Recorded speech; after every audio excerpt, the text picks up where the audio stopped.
Hello friends, this is Akanksha Singh. Welcome you on YouTube channel Way to JRF. हम लोग discuss कर रहे हैं यूजीसी नेट का क्वेश्चन पेपर जो कि प्रीवियस ईयर क्वेश्चन पेपर है, जिसमें हम लोग डिस्कस करना है जून 2013 का सेकेंड क्वेश्चन पेपर। इसका ये सेकेंड क्लास है। फर्स्ट क्लास में हम लोगों ने 17 क्वेश्चन डिस्कस किए थे और इस वाली क्लास में हम लोग 17 के आगे 18 नंबर क्वेश्चन से क्वेश्चंस डिस्कस करेंगे। तो ये मेनली क्वेश्चन पेपर जो है वो है यूजीसी नेट का प्रीवियस ईयर क्वेश्चन पेपर है।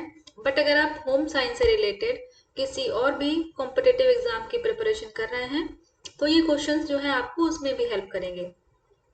और अगर अभी तक आपने चैनल सब्सक्राइब नहीं किया है तो चैनल को सब्सक्राइब जरूर कर लें। और अगर क्लासेस आपको अच्छी लगती हैं तो अपने फ्रेंड्स के साथ शेयर करें, लाइक करें और कमेंट करके बताएं। तो हमारा क्वेश्चन क्या है? Question number 18, which of the following aspects are closely related to program planning? जब भी हम कोई प्रोग्राम प्लानिंग करते हैं तो इनमें से कौन सी चीजें हैं जो हमारे प्रोग्राम प्लानिंग में हेल्प करते हैं? तो ऑप्शंस क्या हैं? Plan of work, calendar of work, supervision and coordination. Supervision और कोऑर्डिनेशन हमने किस में पढ़ा है? ये मैनेजमेंट, हमने जो मैनेजमेंट में है, हमने जो प्लानिंग के हमने जो स्टेप्स पढ़े हैं उसमें आता है। लेकिन जब हम कोई प्रोग्राम की प्लानिंग कर रहे हैं तो हमें जो भी कार्यक्रम है उसको कैसे उसको मतलब हमें उसमें कैसे काम करना है, उसमें क्या क्या चीजें होनी चाहिए। सबसे पहले हमारा प्लान ऑफ वर्क होना चाहिए कि उसमें क्या काम होगा। उसके बाद कैलेंडर ऑफ वर्क। तो हमारा ऑप्शन जो ए है ये सही हो जाएगा, 1 एंड 2। नेक्स्ट क्वेश्चन आता है question number 19, credibility in communication means. Communication means बातचीत करना या जो हमारे विचार हैं वो अपने सामने वाले पर्सन को समझाना या बताना। तो जब भी हम कोई कम्युनिकेशन कर रहे हैं तो उसमें क्या क्रेडिबिलिटी होनी चाहिए, मतलब विश्वसनीयता होनी चाहिए। तो उसका अर्थ क्या है? ऑप्शंस हैं trust worthiness, competence, complete and profitable.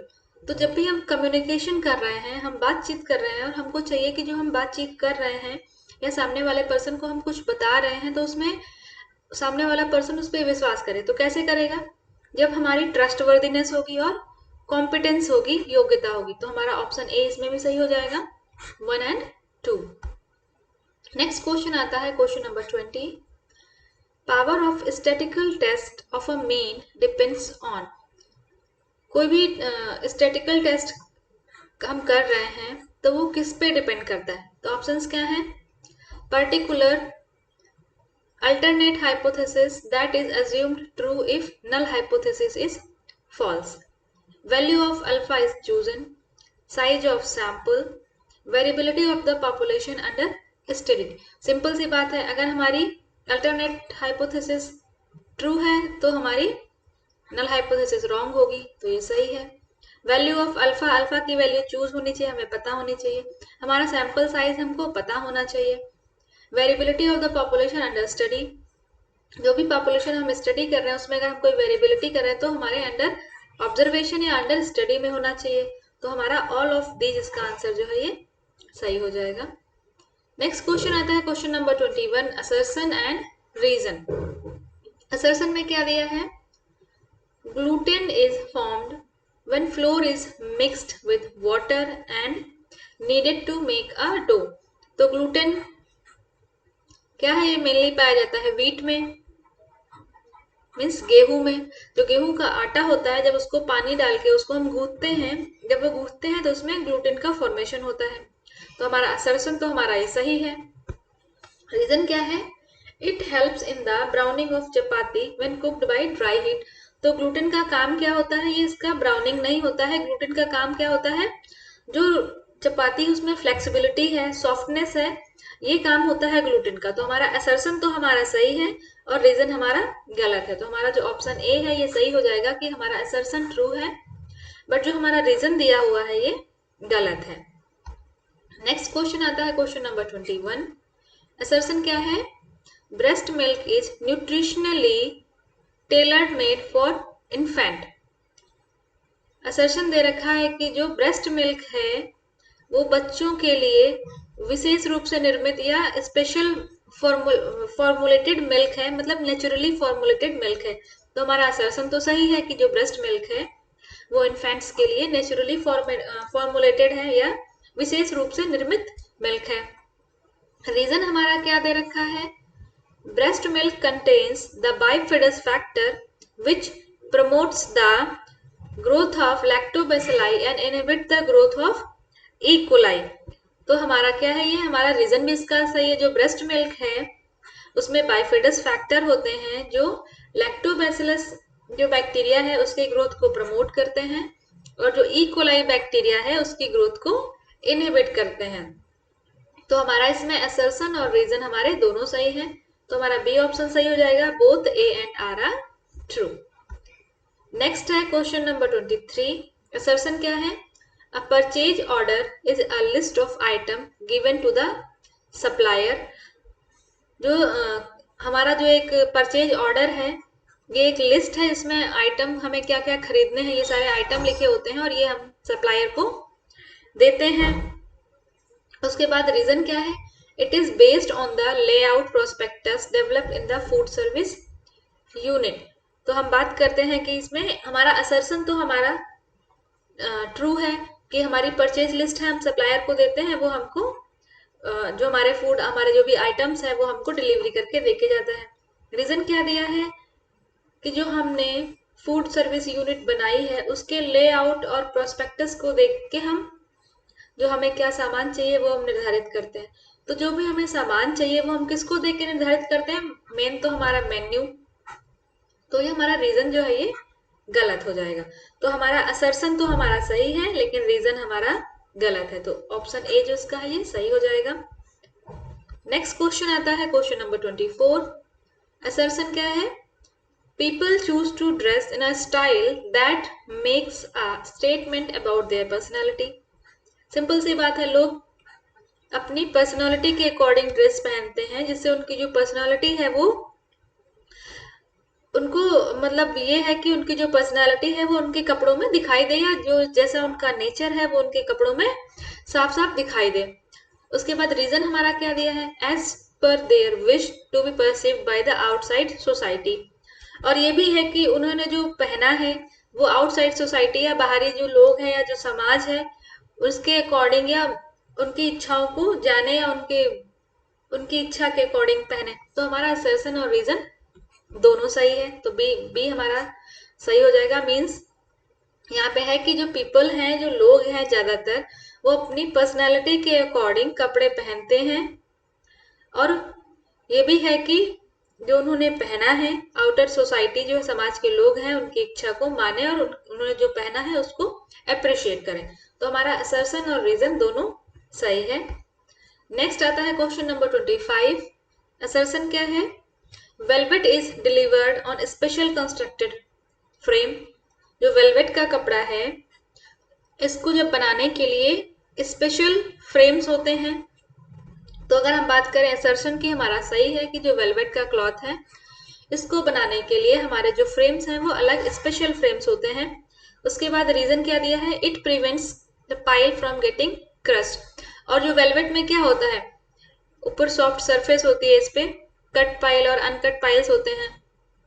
तो इनको इस तरीके से बनाया जाता है कि जिसके ऊपर जो सॉफ्ट हल्के हल्के से ये फाइबर्स हैं या पाइल्स हैं तो ये खराब ना हो। तो हमारा बोथ असर्शन और रीजन सही है। नेक्स्ट आता है क्वेश्चन नंबर 26। असर्शन क्या है? Proper placement of cooking preparation and washing areas minimise the cost of operation.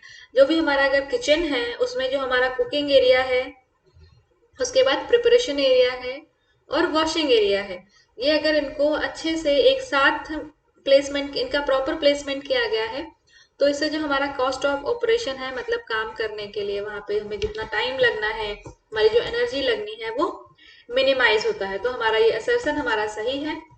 अभी पता चले किचन में कुकिंग एरिया यहाँ है, वॉशिंग एरिया यहाँ पे है, उसके बाद प्रिपरेशन एरिया हो सकता है ट्रायंगल में यहाँ पे है, तो फिर तीनों के लिए क्या टाइम ज्यादा चाहिए। तो cooking, preparation and washing area जब एक साथ में होंगे, प्रॉपर प्लेसमेंट होगा, तो वहां पे एनर्जी की जो एनर्जी है वो कम खत्म होगी। तो असर्शन हमारा सही है। रीजन क्या है? Existence of cooking, washing and preparation areas close to each other reduces excess work and time in operation। तो हमारा ये रीजन भी सही है कि अगर हमारे कुकिंग एरिया, वॉशिंग एरिया और प्रिपरेशन एरिया तीनों एक साथ हैं, एक दूसरे से आसपास हैं, तो बहुत ज्यादा अगर जो भी पर्सन किचन में काम कर रहा है उसको बहुत ज्यादा चलना नहीं पड़ेगा, मतलब। और उसके बाद टाइम, जो काम करने में जो टाइम है वो टाइम भी कम लगेगा। तो हमारा इसका बी ऑप्शन सही हो जाएगा। इसमें असर्शन और रीजन दोनों सही है। नेक्स्ट क्वेश्चन आता है क्वेश्चन नंबर 27। असर्शन हमारा क्या है?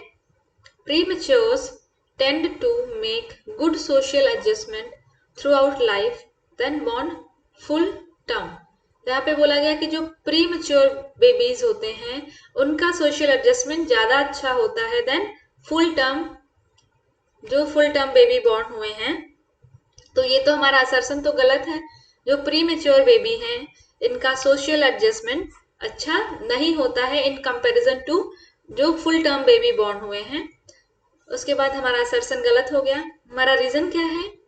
The parental over protectiveness adversely affect there behavioural response. और चाइल्ड है, उसके जो पेरेंट्स हैं वो बहुत ज्यादा ओवर प्रोटेक्टिवनेस है, तो इससे जो चाइल्ड का बिहेवियर है वो बिहेवियर में मतलब चाइल्ड जो है वो कैसे रिस्पॉन्स करता है, कैसे चीजों पे एक्ट करता है, तो ये बहुत ज्यादा अफेक्ट होता है। तो हमारा रीजन जो है हमारा सही है। तो assertion A is false, R is true. तो हमारा सी वाला ऑप्शन सही हो जाएगा। नेक्स्ट क्वेश्चन आता है क्वेश्चन नंबर 28। असर्शन क्या है? Senses are the gateways to learning. जब भी आप कुछ सीखते हैं तो उसके लिए हमें सेंसेस का यूज करना पड़ता है। तो ये हमारा असर्शन जो है हमारा सही है कि जो भी सेंसेस हैं हमारा मेन, अगर हम कुछ भी सीखना शुरू करते हैं तो सबसे पहले हम सेंसेस के थ्रू सीखना शुरू करते हैं। जैसे हमने कुछ सुना तो सबसे पहले हम कहाँ से, हम कान से सुनेंगे। हमने कुछ देखा तो हम आंखों से देख रहे हैं। तो मीन सबसे पहले हम अपने सेंसेस यूज करते हैं। तो लर्निंग का जो फर्स्ट स्टेप है या जहां से हम लर्निंग स्टार्ट करते हैं वो हमारे सेंसेस हैं। उसके बाद हमारा असर्शन तो सही हो गया। अब हमारा रीजन क्या है? Learning activities should engage a maximum number of senses by using audio visual add. अगर हम लर्निंग कुछ चीज को हम सीख रहे हैं और कैसे सीख रहे हैं, ऑडियो और ऑडियो विजुअल एड्स के थ्रू, तो यहाँ पे हमारे मैक्सिमम नंबर ऑफ, ज्यादा नंबर ऑफ सेंसेस यूज होंगे। हाँ, जब हम ऑडियो विजुअल यूज करें तो हमारे ईयर, आईज दोनों चीजें यूज हो रही हैं। तो हमारा रीजन भी सही है। तो यहाँ पे हमारा बी ऑप्शन सही हो जाएगा कि असर्शन और रीजन हमारे दोनों सही है। नेक्स्ट क्वेश्चन आता है क्वेश्चन नंबर 29। असर्शन क्या है? Newspaper is a print media, it is one of the mass media. जो न्यूज़पेपर है ये हमारा प्रिंट मीडिया है, सही है। और न्यूज़पेपर हमारा एक मास मीडिया है, तो ये भी सही है। असर्शन जो है हमारा सही हो गया कि जो न्यूज़पेपर है वो प्रिंट मीडिया है और उसके साथ साथ ही मास मीडिया है। मास मीडिया मीन्स जो चीज बहुत ज्यादा लोगों के द्वारा यूज किया जा रहा है, या ऐसा चीज जो ज्यादातर लोगों में अवेयरनेस या इंफॉर्मेशन देने के लिए यूज किया जा रहा है, उसको हम बोलते हैं मास मीडिया। तो न्यूज़पेपर जो है हमारा प्रिंट मीडिया है और मास मीडिया है। रीजन हमारा क्या दे रखा है? All mass media are print media. तो सभी मास मीडिया जो है वो प्रिंट मीडिया नहीं है। तो हमारा असर्शन तो हमारा सही है, रीजन हमारा गलत है। तो हमारा ऑप्शन जो ए है ये सही हो जाएगा। जैसे न्यूज़पेपर है ये प्रिंट मीडिया है और मास मीडिया है, लेकिन अगर हम बात करें टेलीविजन की, तो टेलीविजन मास मीडिया तो है लेकिन ये प्रिंट मीडिया नहीं है। तो इसीलिए जितने भी मास मीडिया हैं वो जरूरी नहीं कि वो प्रिंट मीडिया हो। तो इसीलिए हमारा असर्शन सही है, रीजन हमारा गलत हो गया। नेक्स्ट आता है क्वेश्चन नंबर 30। असर्शन क्या है? The test retest is the method used to test the reliability of the measurement instrument. अगर कोई एक नया इंस्ट्रूमेंट बनाया गया है किसी चीज को मेजर करने के लिए, उसका एक बार टेस्ट हुआ, उसके बाद दोबारा फिर से टेस्ट हुआ। मीन्स अगर कोई इंस्ट्रूमेंट है, एक बार हमने अगर कोई वेट को नापने के लिए हमने एक इंस्ट्रूमेंट बताया, ठीक है, तो हमने उस पर कोई सामान रखा, वो 1 kg का हुआ। पहली बार उसको हमने जब टेस्ट किया तो उसने बताया 1 kg। सेकेंड टाइम हमने उसको टेस्ट किया तो अगर उसने फिर से 1 kg बनाया, तो रीटेस्ट का मतलब हम इंस्ट्रूमेंट को हम बार बार टेस्ट करेंगे। जो उसने पहले रिजल्ट दिया था, सेम वही रिजल्ट अगर बार बार आ रहा है तो हम उसमें हम देखते हैं कि जो हमारा इंस्ट्रूमेंट है उसकी रिलायबिलिटी कितनी है, वो कितना करेक्ट आंसर हर बार में दे रहा है। तो टेस्ट एंड रीटेस्ट हम किया जाता है इंस्ट्रूमेंट की रिलायबिलिटी को चेक करने के लिए। तो हमारा असर्शन जो है ये सही हो जाएगा।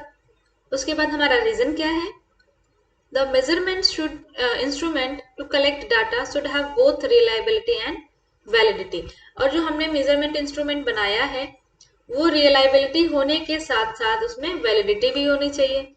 सही है, अभी पता चले हमने कोई वजन तौलने की मशीन बनाई, हमने एक जगह पे वेट चेक किया, वो 1 kg बता रहा है, और हमने उसको वही वेट हमने दूसरी मशीन पे चेक किया, उसमें पता चले वो 900 ग्राम बता रहा है। तो जो भी हमने मशीन बनाया है वो रियलाइबल होना चाहिए, और जो वो डेटा दे रहा है वो हर एक जगह वही डेटा सेम होना चाहिए, वैलिड होना चाहिए। तो असर्शन और रीजन तो हमारा सही है, लेकिन आर जो है हमारा करेक्ट एक्सप्लेनेशन ऑफ ए नहीं है, तो हमारा बी ऑप्शन सही हो जाएगा। नेक्स्ट क्वेश्चन आता है question number 31। Write the steps involved in cheese preparation in the correct sequence.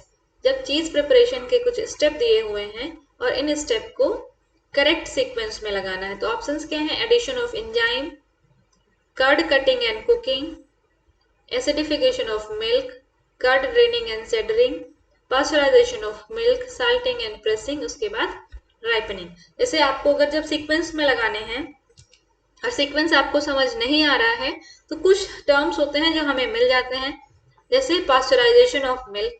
Simple सी बात है, सबसे पहले मिल्क को गर्म किया जाएगा, बॉईल किया जाएगा, उसको पास्चराइज किया जाएगा, हीट ट्रीटमेंट होगा, तो हो जाएगा 5। उसके बाद राइपनिंग, राइपनिंग हमारा लास्ट प्रोसेस होता है, तो लास्ट हो जाएगा 7। 5 से स्टार्ट होने वाले कितने ऑप्शन है, एक स्टार्ट है, 7 किस में है, लास्ट इसी में है। फिर हम यहाँ से ऐसे अरेंज कर लेंगे। उसके बाद क्या है, एसिडिफिकेशन ऑफ मिल्क, उसके बाद एडिशन ऑफ एंजाइम, जब एंजाइम ऐड हो जाएंगे तो ये कर्ड बनेगा, जब कर्ड बनेगा फिर उसको कट करेंगे और कुक करेंगे। उसके बाद कर्ड ड्रेनिंग एंड चेडरिंग, जो उसमें वाटर निकलेगा उसको हटाएंगे और उसको हार्डनिंग होने के लिए रख देंगे। उसके बाद salt and pressing and ripening. तो हमारा बी ऑप्शन जो है ये सही हो जाएगा। नेक्स्ट क्वेश्चन आता है question number 32। Give the sequential order of the symptoms of vitamin A deficiency. Vitamin A deficiency के यहाँ पे कुछ सिम्टम्स दिए हैं, इनको सीक्वेंस ऑर्डर में, इनको सीक्वेंस में लगाना है। तो विटामिन ए की डिफिशियंसी, तो एक तो विजन इम्पेयर्ड होता है, ठीक है। उसके अलावा विटामिन ए की डिफिशियंसी से और क्या क्या होता है ये आपको बताना है। जो मेन विटामिन ए डिफिशियंसी की अगर हम बात करें, जो मेन सिम्टम है या मेन डिजीज है हम बोल सकते हैं, वो होता है हमारा विजन इम्पेयर्ड होता है। विटामिन ए की डिफिशियंसी से जो आई विजन है ये इम्पेयर्ड होता है। तो यहाँ पे हमको बताना है, या हम बोल सकते हैं कि विटामिन ए की डिफिशियंसी से सबसे पहले नाइट ब्लाइंडनेस होता है। इसके अलावा विटामिन ए की डिफिशियंसी से और क्या क्या सिम्टम्स होते हैं वो आपको बताने हैं कमेंट सेक्शन में।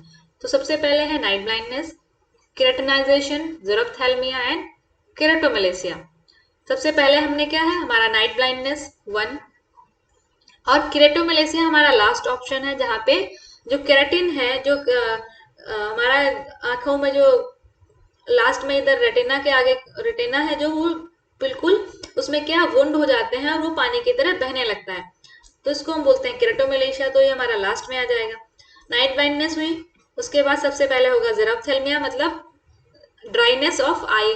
Ophthalmia means I, zero means dry, तो आंखों की ड्राइनेस होगी। ड्राइनेस के बाद केराटिनाइजेशन, उसके बाद केराटोमेलेसिया। 1 3 2 4 हमारा ऑप्शन जो ए है ये सही हो जाएगा। नेक्स्ट आता है क्वेश्चन नंबर 33। तो 33 क्वेश्चन क्या है, give the procedure for hiring an employee in the right sequence. अगर कोई एम्प्लॉय को हायर करना है तो उसके लिए राइट सीक्वेंस क्या है ये आपको बताना है। तो ऑप्शंस क्या है, advertisement, interview, medical examination, screening of applications, verification of reference and testing skill. तो अगर आपको कोई एम्प्लॉय हायर करना है ऑर्गेनाइजेशन के लिए, तो सबसे पहले आप क्या करोगे, आप एक एडवर्टाइजमेंट करोगे न्यूज़पेपर में या कहीं से भी आप एडवर्टाइज करोगे, जिससे लोगों को पता चले कि आपके कंपनी में एम्प्लॉय की जरूरत है। तो सबसे पहले हो जाएगा हमारा इंटरव्यू। इंटरव्यू के बाद बहुत सारे एप्लीकेशन फॉर्म आ गए। अब उन एप्लीकेशन फॉर्म्स में आप स्क्रीनिंग करेंगे कि कौन से एप्लीकेशन फॉर्म्स हैं जो सारे हमारा जो भी हमने रिक्वायरमेंट्स दिया था या जो भी हमारी कंडीशंस थी वो सारी फुलफिल हो रही हैं। तो हम एप्लीकेशंस की स्क्रीनिंग करेंगे। जब स्क्रीनिंग हो जाएगा तो हम उसके बाद स्किल टेस्ट करेंगे। जब स्किल टेस्ट हो जाएगा उसके बाद हम क्या, इंटरव्यू करेंगे। स्किल टेस्ट मतलब कुछ एग्जामिनेशन या कोई कंपटीशन टाइप होगा, उसके बाद हम क्या करेंगे, इंटरव्यू। इंटरव्यू हो गया, उसके बाद वेरिफिकेशन ऑफ रेफरेंसेस, उसके बाद मेडिकल एग्जामिनेशन। तो हमारा जो बी ऑप्शन है ये सही हो जाएगा। नेक्स्ट क्वेश्चन आता है question number 34। Give the correct sequence of work that goes in a cutting room of the garment industry. कोई गारमेंट इंडस्ट्री है, वहां पे कटिंग रूम में जो प्रोसेस होता है उसको प्रॉपर अरेंज करना है सीक्वेंस में। तो ऑप्शंस क्या हैं, spreading the fabric to form a lay, cutting the fabric, planning and reproduction of marker, bundling of cut work of the sew for the sewing room. तो ये हो गया, हमें देखना है, अरेंज करना है। हमारा जो कटिंग रूम है वहां पे क्या होता है, जो हमारा कपड़ा है उसको हम अपने ड्रेस के अकॉर्डिंग कट करेंगे। अब कपड़े को कट करने के लिए सबसे पहले हमने पढ़ा है क्या, मार्कर बनाए जाते हैं। मार्कर मीन्स अगर कोई फ्रॉक बनानी है तो एक, क्योंकि लार्ज स्केल पे प्रोडक्शन करना है तो बार बार तुम मेजर करेंगे नहीं, तो एक बार मेजर करके हार्ड पेपर से, हार्ड मटेरियल से फ्रंट बॉडीज बना दिया, ऐसे बैक बॉडी ब्लॉक बना दिया। मीन्स जो भी हमारे रिक्वायरमेंट है किसी एक गारमेंट को बनाने के लिए, उसके मार्कर कट कर ले जाएंगे। उसके बाद क्या करेंगे, पहले सबसे मार्कर बना लेंगे। मार्कर हो गया, उसके बाद क्या करेंगे, जो हमारा फैब्रिक है उसको हम ऐसे ले डाउन करेंगे, उसी पे हम अपने मार्कर को अरेंज कर देंगे। जितने भी हमारे मार्कर्स हैं उनको हम अरेंज कर देंगे। तो उसके बाद हमारा फैब्रिक ले डाउन होगा। उसके बाद हम फैब्रिक हो गया, उसके ऊपर हमने मार्कर अरेंज कर लिए, तो क्या करेंगे, फैब्रिक को अब हम कट कर लेंगे। कट कर लेंगे, उसके बाद हम जो भी हमारे कट किए हुए पीसेज हैं उनके ऊपर हम नंबरिंग करके उनको सिविंग रूम में भेज देंगे, जहाँ पे सिलाई हो रही है वहां पे भेज देंगे। 3124 हमारा ए वाला ऑप्शन सही हो जाएगा।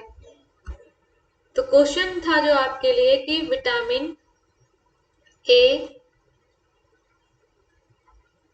डेफिशिएंसी में नाइट ब्लाइंडनेस के अलावा और क्या सिम्टम्स हैं वो आपको कमेंट सेक्शन में बताने हैं।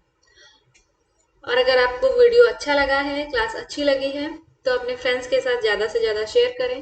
और अगर अभी तक आपने चैनल सब्सक्राइब नहीं किया है तो चैनल को सब्सक्राइब जरूर कर लें। मिलते हैं नेक्स्ट वीडियो में, तब तक के लिए wish you all the very best, good luck.